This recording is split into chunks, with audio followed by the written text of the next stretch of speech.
ये हमारा next chapter है बेटा, उसका फिजिक्स का वर्क, एनर्जी एंड पावर।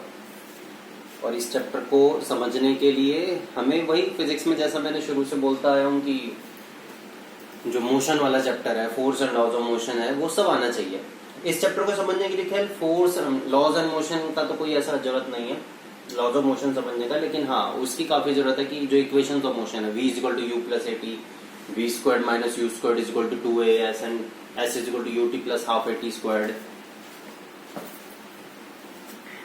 उस सब की काफी जरूरत पड़ेगी इस चैप्टर को समझने के लिए। ठीक है तो है क्या चैप्टर के अंदर, वर्क और एनर्जी के बारे में पढ़ेंगे। चैप्टर शुरू करने से पहले ही बता दूं, जहां पर न्यूमेरिकल्स जब हम इसके करेंगे तो जहां पर वर्क मिलेगा, जहां पर वर्क निकालने के लिए बोला होगा वहां हम एनर्जी भी निकाल सकते हैं, जहां एनर्जी निकालने के लिए बोला होगा वहां हम वर्क भी निकाल सकते हैं। वर्क और एनर्जी एक तरीके से सेम ही चीज आएगी। ठीक है। Law of conservation of energy हम जानते हैं, that energy can neither be created nor be destroyed and all। और एनर्जी के बारे में हमारे पास एक रफ आइडिया तो होता ही है कि हमारे अंदर अगर एनर्जी है तो हम कोई काम कर सकते हैं, सेम वही एनर्जी है। ठीक है तो मेन जो हम यहाँ पर करेंगे, हम पहले वर्क को पढ़ेंगे कि वर्क क्या होता है और उसका फॉर्मूला क्या आएगा वर्क का। ठीक है, फिर एनर्जी के बारे में देखेंगे। दो तरीके की एनर्जी पढ़ेंगे हम यहाँ पर, हमारी काइनेटिक एनर्जी और हमारी पोटेंशियल एनर्जी, दोनों पढ़ेंगे। जो मैंने शुरू में पढ़ाया था फर्स्ट चैप्टर में, बोला था कि हम आगे जाके पढ़ेंगे, वो आगे आज ही है कि जिसमें हमें काइनेटिक एनर्जी और पोटेंशियल एनर्जी के बारे में पढ़ना है। ठीक है,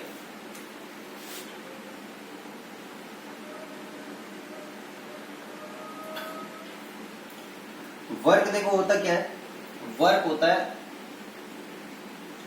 F डॉट डी। वर्क क्या होता है, F dot D. F dot D से कहने का मतलब है, यहाँ पर ये जो डॉट है ये एक्चुअली तो हमारा, अगर मैं बोलूं तो प्रोडक्ट ही है, जैसे हम मल्टीप्लाई करते हैं वो मल्टीप्लाई ही है।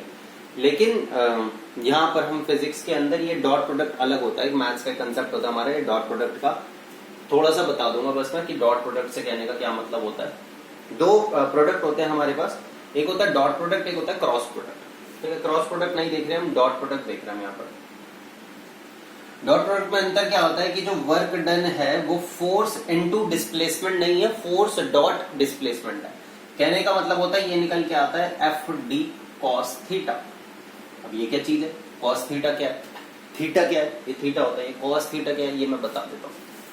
थीटा कुछ नहीं है, थीटा हम एक एंगल को रिप्रेजेंट करते हैं, किसी भी ट्राइंगल के अंदर का एक एंगल, ये एंगल है, इसको मैंने थीटा मान लिया। ठीक है, इस एंगल को क्या मानते हैं हम, थीटा मान लिया हमने। कॉस थीटा क्या होता है, कॉस थीटा का मतलब होता है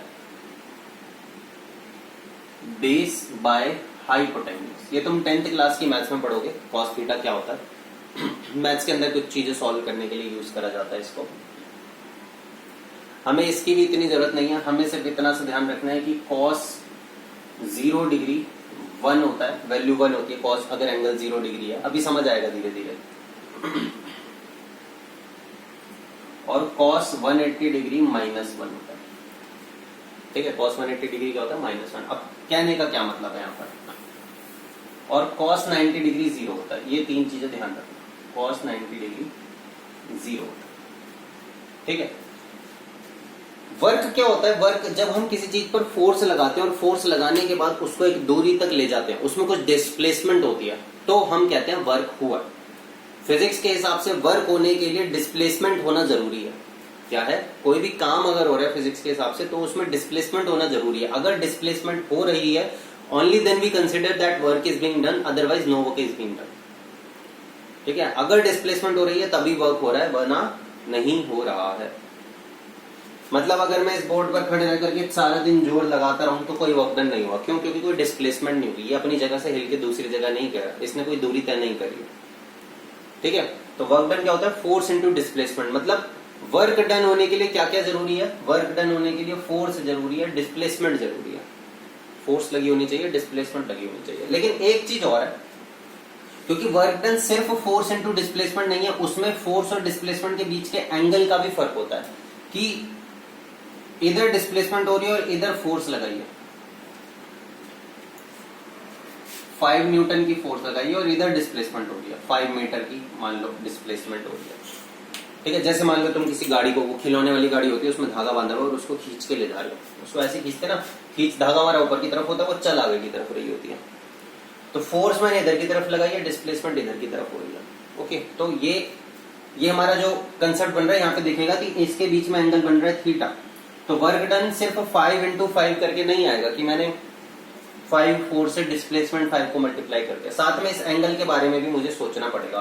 तो ये एंगल कुछ भी हो सकता है, 60 डिग्री, 30 डिग्री, 25 डिग्री, 10 डिग्री, 45, कुछ भी, इट कैन बी एनीथिंग, लेकिन हमें उससे लेना देना नहीं है। In most of the cases, हमारे ज्यादातर केसेस के अंदर क्या होगा, ये एंगल होगा 0 डिग्री, मतलब मैं जिस डायरेक्शन में फोर्स लगा रहा हूं उसी डायरेक्शन में डिस्प्लेसमेंट हो रही होगी, है ना। मैं ऐसे खींच रहा हूं किसी चीज को तो वो इधर ही आ रही है। तो in most of the cases angle between force and displacement will be 0 degree, और उसके हिसाब से वर्क डन का फॉर्मूला क्या होगा, एफ डी कॉस 0 डिग्री, और कॉस 0 डिग्री क्या होता है 1, तो मतलब वर्क डन का फॉर्मूला हो गया एफ डी। वर्क डन का फॉर्मूला क्या हो गया, F D, force into displacement. इसलिए बोल दिया जाता है, मतलब हमारी कहानी 9th क्लास में 99% ऑफ द टाइम्स यहां से शुरू होगी। वर्क डन का फॉर्मूला फोर्स इंटू डिस्प्लेसमेंट, लेकिन एग्जैक्टली ये नहीं है। एग्जैक्टली क्या होता है, एफ डॉट टी, डॉट का मतलब होता है cos theta. Most of the cases में जिस डायरेक्शन में फोर्स लग रही है उसी डायरेक्शन में डिस्प्लेसमेंट हो रही होगी, एंगल होगा 0 डिग्री, इसलिए वर्क डन आ गया फोर्स इंटू डिस्प्लेसमेंट, वो कॉस 0 1 हो गया। ठीक है, यहां से कुछ सीखने की बातें हैं। एक चीज जो हमें गौर करनी है, अगर डिस्प्लेसमेंट इधर हो रही है और फोर्स इधर लग रही है, मतलब उनके बीच का एंगल 90 डिग्री है, तो वर्क डन क्या होगा, वर्क डन होगा F into D cos 90 degree, और कॉस 90 डिग्री कितना होता है 0, मतलब वर्क डन हो गया 0। कहने का मतलब है अगर फोर्स और डिस्प्लेसमेंट एक दूसरे के परपेंडिकुलर हैं, अगर फोर्स और डिस्प्लेसमेंट एक दूसरे के परपेंडिकुलर हैं तो कोई वर्क डन नहीं होने वाला। Force and displacement are perpendicular to each other. मतलब मान लो कोई कूली है और उसने अपने सर पे सामान रख लिया और वो आगे चल रहा है, इस केस में कोई वर्क डन नहीं हो रहा, साइंटिफिकली कोई नहीं हो रहा फिजिक्स के हिसाब से, क्योंकि उसका जो वजन है, जो फोर्स है, वो नीचे की तरफ लग रही है। वो आगे ले जाने के लिए तो कोई फोर्स नहीं लगा रहा ना, वहां पे सिर्फ क्या है कि उसका वजन ही तो उठाया है, उसी में तो काम होना है ना, जो भी होना है। तो उसका जो वजन है वो वजन किधर की तरफ लगेगा, वेट जो है, जो फोर्स है वो नीचे की तरफ, और वो चल आगे रहा है, तो डिस्प्लेसमेंट किधर हो रही है, इधर की तरफ। ये वेट मतलब फोर्स, वेट फोर्स होता है, हमने ग्रेविटेशन वाले चैप्टर में पढ़ा है, और डिस्प्लेसमेंट इधर हो रही है। एंगल कितना इनके बीच में 90 डिग्री, तो वर्क डन कितना होगा 0। तो हमसे अगर पूछा जाता है कि if a coolie is carrying some weight over his head, so will some work be done? So we will say no work will be done because the angle between the force and the displacement is 90 degree.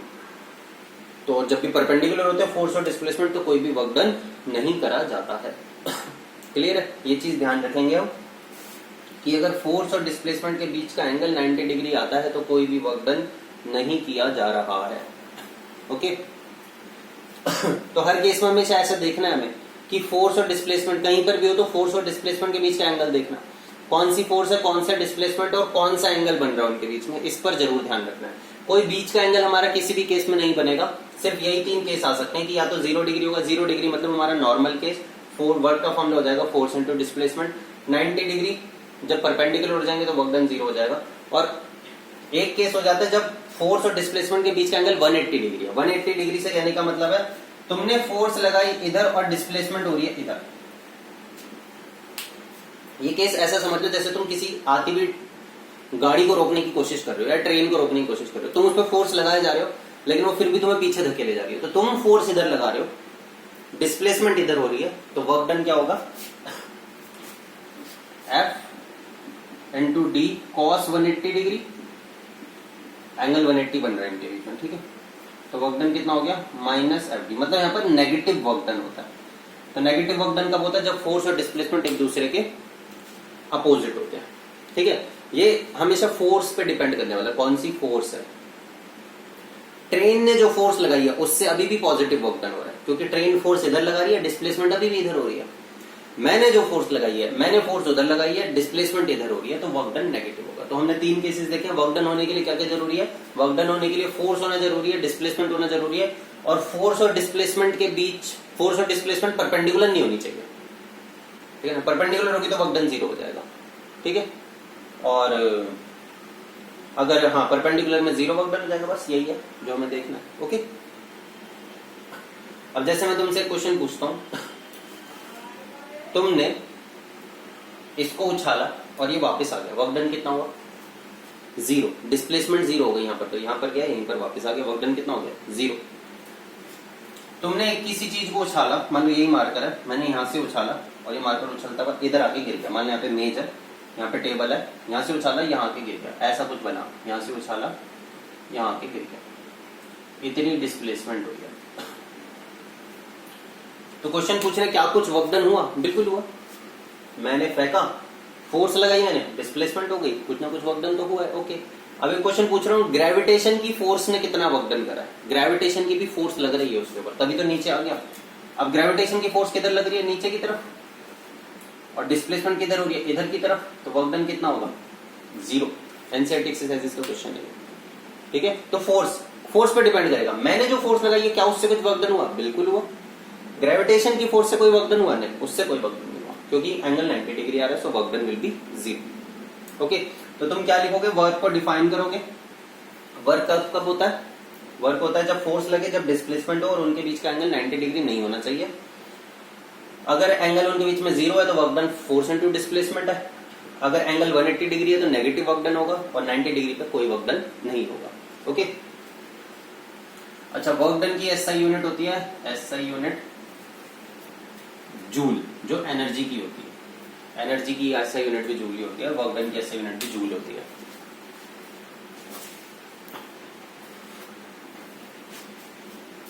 ठीक है, क्या है SI unit? Joule.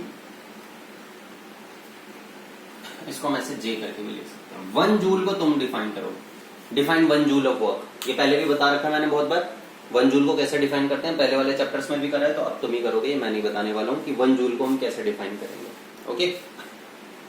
Okay, सो ये हमारा work वाला concept हो गया पूरा।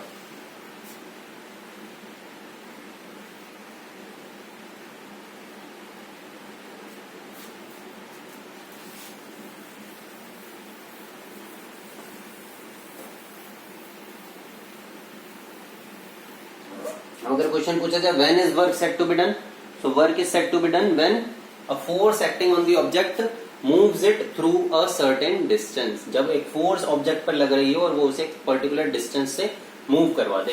एक क्वेश्चन देखते हैं, a force of 10 newton moves an object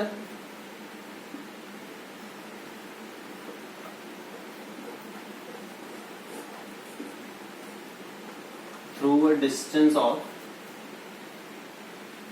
5 metre, calculate work done. Simple सा क्वेश्चन दिया मैंने, ये वर्क डन क्या होता है?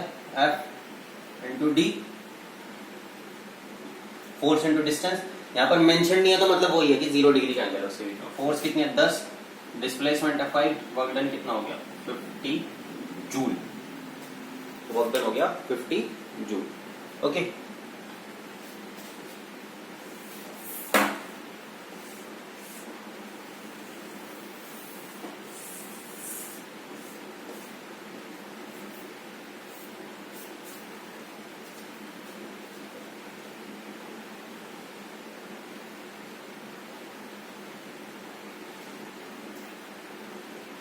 A force of 10 Newton does a work of 40 Joule. Find the displacement. Simple. Work done का फॉर्मूला क्या है? Force into distance. Work done 40 है, फोर्स 10 है, डिस्टेंस निकाल दो, कितना आ जाएगा? 4 मीटर का हमारा डिस्टेंस आ गया, ओके। सो ये कुछ छोटे से क्वेश्चंस।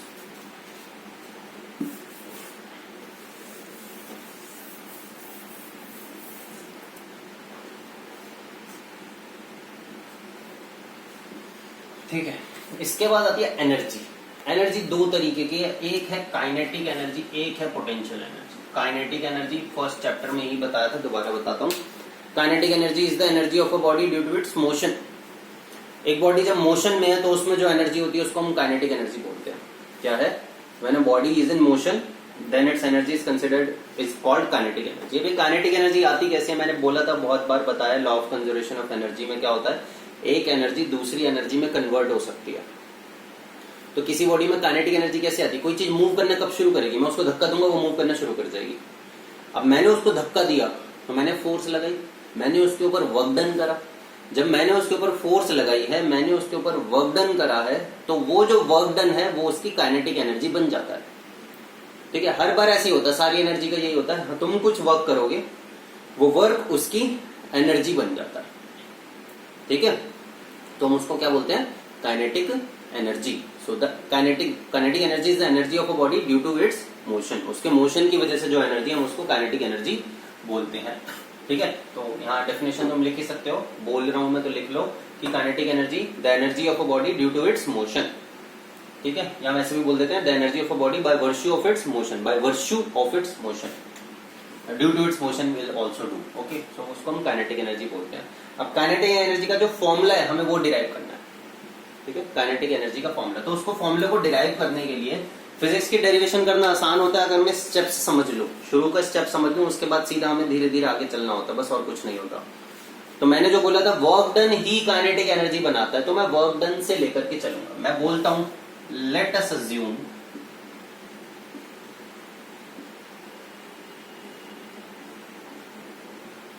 दैट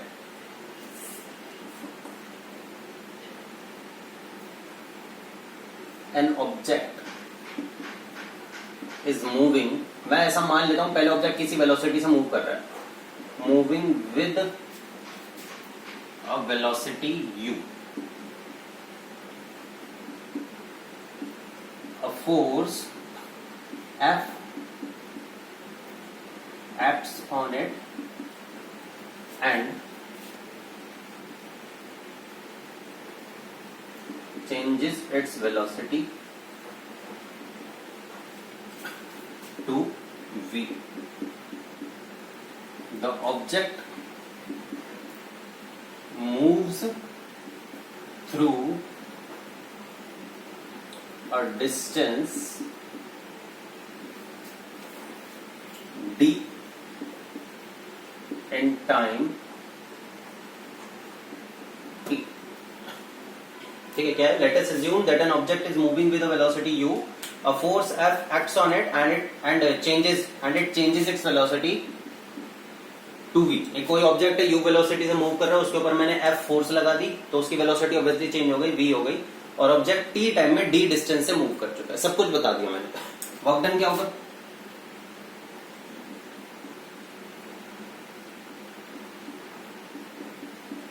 एफ डी, वो या उसी के डायरेक्शन में ही है। ठीक है ना, मतलब 0 डिग्री का एंगल है।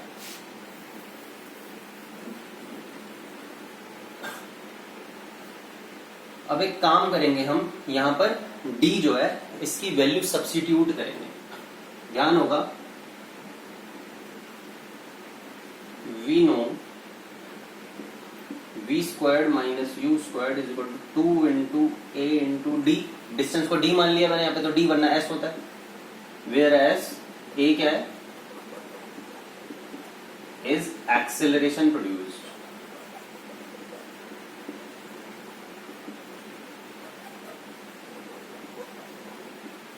ये क्या है? Acceleration produced. ओके, पहले नहीं बता पाया मैंने, एक्सेलरेशन भूल गया तो यहां लिख दिया। ऐसे ही करते हैं हमेशा। ओके, मतलब वहां लिख देता तो यहां जरूरत नहीं पड़ती। तो यहां से d क्या आएगा? v squared minus u squared by 2a। ठीक है, सो इसको फर्स्ट में पुट कर दो, पुट सेकंड इन फर्स्ट और टू f, और d क्या है? v squared minus u squared by 2a। Okay, अच्छा ये जो f है ये किसके बराबर होता है? ma के बराबर होता है। f का फॉर्मूला होता है ना मास इनटू एक्सेलरेशन। ठीक है, a से a कैंसिल हो गया, यहां बता दो because f is equal to ma, whereas m is mass of object. ये मैं शुरू में बताना भूल गया, मास ऑफ ऑब्जेक्ट, तो वो मैंने यहां लिख दिया, चाहते तो शुरू में लिख सकते थे। Let us assume that an object of mass m is moving with velocity, ऐसे करके। ओके, बस वर्क डन क्या आ गया, ये 1/2, नीचे 1/2 ऐसे लिखा हूं, 1/2 m क्या बचा, v square minus u square. इसके बाद एक लाइन लिखेंगे, बोल रहा हूं लिखो, this work done gets stored as kinetic energy of the body। क्या लिखेंगे, this work done gets stored as kinetic energy of the body। और उसके बाद kinetic energy का फॉर्मूला लिख देंगे, kinetic energy क्या हो गई, half m v square minus u square. ये तुम्हारी kinetic energy का फॉर्मूला आ गया। kinetic energy जब भी निकालनी हो ऐसे निकाल देंगे, half m v square minus u square का फॉर्मूला लगा। वर्क डन निकालने के लिए बोले ना कभी, वेलोसिटी एंड ऑल मास वगैरह देके काइनेटिक एनर्जी निकाल दो, वही वर्क डन होगा, क्योंकि वर्क डन से काइनेटिक एनर्जी है, काइनेटिक एनर्जी निकाल दो, वही वर्क डन होगा। ओके, तो बस ये डेरिवेशन पूरी करनी है, और वर्क डन वाले कुछ क्वेश्चंस हैं एनसीईआरटी के अंदर, वो क्वेश्चंस करो, बाकी नेक्स्ट वीडियो में देखेंगे। ठीक है, यही जो एनर्जी हमारी किस में स्टोर हो गई, वर्क डन किस में स्टोर हो गया, काइनेटिक एनर्जी बना के स्टोर हो गया, तो ये काइनेटिक एनर्जी का फॉर्मूला हो गया। ऐसी ही एक अप्रोच लगा करके हम पोटेंशियल एनर्जी का भी फॉर्मूला डिराइव करेंगे। अच्छा, हम इसको ऐसे भी कर लेते हैं, जैसे v square minus u square is equal to 2as लिख लिया, s या d एक ही बात है, दोनों साइड m से मल्टीप्लाई कर दो, लिख देंगे m, और यहां भी m। ठीक है, ये 2 नीचे ले आओ, क्या बन जाएगा, 1/2 m v square minus u square, 2 नीचे क्या बचा, ma क्या होता है, f half m v square minus u square, और f इंटू s क्या होता है, वर्क डन। तो वर्क डन का फिर से यही फॉर्मूला, ऐसे भी हम कर सकते हैं डिराइव करना चाहें तो। ठीक है, लिखना पड़ेगा सब जो भी लिख रहे हैं। ओके।